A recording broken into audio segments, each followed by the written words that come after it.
Feel that you are running out empty, जब आपके पास बचने का कोई उपाय ना हो, आप खालीपन महसूस करें, तो ऐसी स्थिति में आप क्या करेंगे?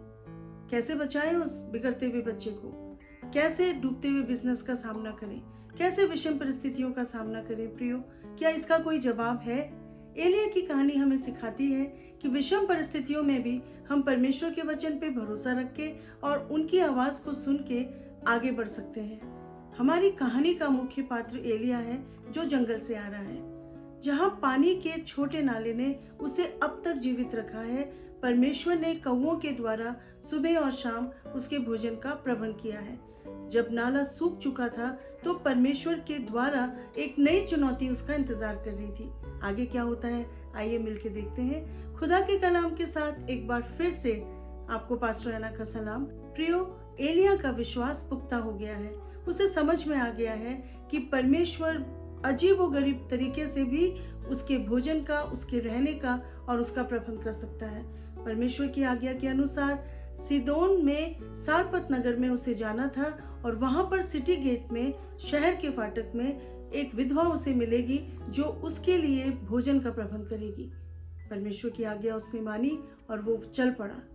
जब तक वो गेट के पास पहुंचा प्रियो, वो बहुत ही भूखा और प्यासा था। परमेश्वर के वचन के अनुसार उसे वो स्त्री मिली और उसने बोला, मुझे पानी लेके आ। स्त्री गई पानी लेने तो बीच में रोक के बोला, रोटी भी ले आना। अब तो स्त्री चकरा गई। उसने कहा, हेलो, मेरे पास नहीं है रोटी वोटी नहीं है मेरे पास। अकाल का समय है, थोड़ी सी रोटी है। मैं अपने और अपने बेटे के लिए आखिरी रोटी बनाऊंगी और मुझे पता है इसके बाद हम मरने वाले हैं, लेकिन तेरे लिए मेरे पास कोई प्रबंध नहीं है। तू है कौन? क्या तुझे पता नहीं है चारों तरफ अकाल फैला हुआ है? प्रियो, परमेश्वर ने उसे आज्ञा दी थी, लेकिन यहाँ पर एक स्त्री एक चुनौती के रूप में उसके सामने खड़ी थी।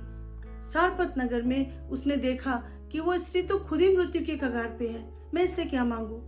अब एलिया जो था वो उसके जीवन में बहुत ही परेशान हो गया। जब हमारे संसाधन सीमित होते हैं तो कई बार हम जल्दी से उबाल खा देते हैं। हम अपनी चीजों को शेयर करने नहीं चाहते।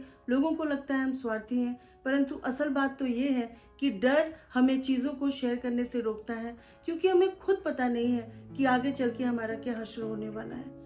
प्रियो, ऐसा लगा कि वो स्त्री जो है बहुत परेशान है। आई वंडर, उस समय वो एलिया क्या सोच रहा होगा? शायद वो कह रहा होगा, प्रभु क्या आप श्योर हैं आपने मुझे यहाँ भेजा? प्रभु, इस स्त्री को तो देखो, आखिरी रोटी है इसके पास, मैं कैसे इसका भोजन खा लूं? मैं कैसे इस स्त्री और बेटे का आखिरी भोजन का हिस्सा बन जाऊं? मुझे दिख रहा है कि इनके पास कुछ नहीं है। वो बहुत परेशान हो गया, लेकिन उसने परमेश्वर से प्रार्थना करी। ऐसे समय में जब आप परेशान होते हैं, आपके लिए सीधा उपाय है कि आप परमेश्वर को पुकारें, और परमेश्वर ने उसे एक अजीब सा जवाब दिया। प्रभु ने कहा, उससे कह दे कि वो तेरे लिए रोटी बनाए, और अकाल के समय में ना उसका आटा खत्म होगा और ना उसकी तेल खत्म होगा। और उसने परमेश्वर का कलाम सुनाया। अपने तक तो विश्वास ठीक है, लेकिन एक स्त्री जो परमेश्वर को बिल्कुल नहीं जानती, उसके लिए विश्वास जागृत करना बहुत कठिन काम था। लेकिन प्रियो, परमेश्वर का धन्यवाद हो कि उसने परमेश्वर के वचन को उस स्त्री के हृदय में बोया और वो फल लाने लगा। वो स्त्री गई, उसने अपने कमरे में जाके डिब्बे को खोला। वो डिब्बा उसके पास था जिसमें आटा था। कई बार हमारे ढक्कन, डिब्बे का ढक्कन जो था, वो एक सीमित चीज को दिखाता है। उस डिब्बे में ढक्कन लगाने का मतलब था कि केवल इतना ही आटा उसमें समा सकता है। आई वंडर, कितनी देर तक वो स्त्री जो है वो आटे को डिब्बे को पकड़ के खड़ी रही होगी। दूं या ना दूं, क्या करूं? वैसे भी मरना है, यदि मैं खाऊंगी मेरे बेटे के साथ तो भी मरना है। हो सकता है ये पुरुष को जब मैं खिलाऊं तो डिब्बे का आटा बढ़ जाए, जैसा इसने कहा है। और प्रियो, शक ने जो था, और प्रियो, विश्वास ने शक पे विजय प्राप्त करी और उसने उस पुरुष के लिए जो परमेश्वर का दास था रोटी बनाई। क्या हुआ? जब उसने पहली रोटी परमेश्वर के दास को दी तो परमेश्वर ने उसका प्रबंध किया।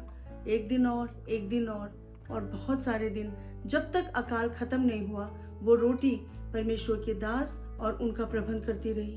प्रियो, परमेश्वर को छोटी छोटी चीजें बहुत पसंद है। परमेश्वर ने छोटे बच्चे के रूप में यीशु मसीह को दुनिया में भेजा कि वो जगत का उद्धारकर्ता बन के हमारे जीवन में उद्धार को दे सके। प्रियो, परमेश्वर ने छोटे राई के दाने से विश्वास की तुलना की है। छोटे बच्चे ने 5 रोटी और 2 मछली के द्वारा परमेश्वर की महिमा की तो 5000 लोग खाने पाए। छोटी चीजें, गोलियत का सामना करने के लिए जब परमेश्वर ने दाऊद को चुना तो वो एक छोटा सा बच्चा था। परमेश्वर को छोटी छोटी चीजें पसंद है, क्योंकि परमेश्वर इन्हीं चीजों को बढ़ा के हमारे जीवन को विशाल करना चाहते हैं। कभी कभी प्रभु के काम को देखने के लिए आपको छोटे विश्वास को बढ़ाना पड़ेगा। छोटी बिगनिंग को, छोटी शुरुआत को तुच्छ मत जानिए, क्योंकि परमेश्वर इसी छोटी शुरुआत के द्वारा कुछ नया आपके और मेरे लिए करना चाहता है। हम सब जानते हैं बाद में क्या हुआ। परमेश्वर ने उनको आशीषित किया। प्रियो, जो काम परमेश्वर एलिया के लिए कर सकते थे वो हमारे लिए भी कर सकते हैं, बशर्ते हमारा विश्वास परमेश्वर पे पुख्ता हो। विषम परिस्थितियों में हम हार ना माने, छोटे से विश्वास को परमेश्वर को सौंप दे। परमेश्वर की अद्भुत क्षमता है। परमेश्वर छोटी चीजों को बड़ा बनाने में सक्षम है। इस कलाम के द्वारा परमेश्वर आपको बहुतायत से आशीष दे।